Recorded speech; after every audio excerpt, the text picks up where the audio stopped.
Hanno detto di stare tranquillo, altrimenti mi menavano, insomma, cioè, senza mezzi termini, insomma. L'avrebbero fatto, secondo me.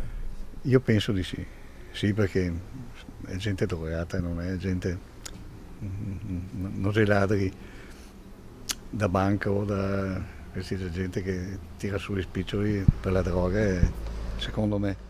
Però le hanno detto anche se denuncia. Se denuncia ti troviamo a trovarti. La paura di fronte ai due rapinatori che ieri lo hanno derubato di 1.500 euro minacciandolo con una mazza da baseball non hanno fermato Giorgio Gianotti, 74 anni.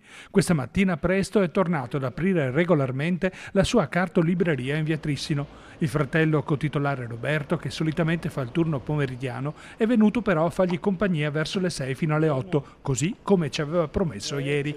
Quella è una fascia oraria a rischio per le attività che iniziano presto. Oggi mi chiudo dentro e apro quando comincia a passare la gente.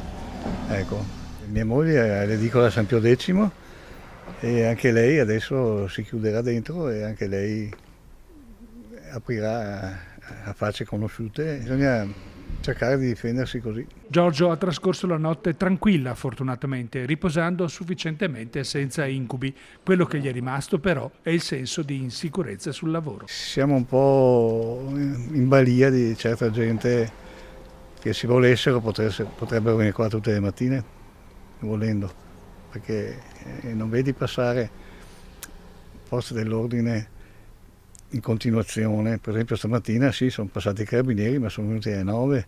Io pensavo di vederli magari passare un po' presto. Sta pensando di magari rafforzare un po' le difese o installare una telecamera, per esempio? Ce l'ha?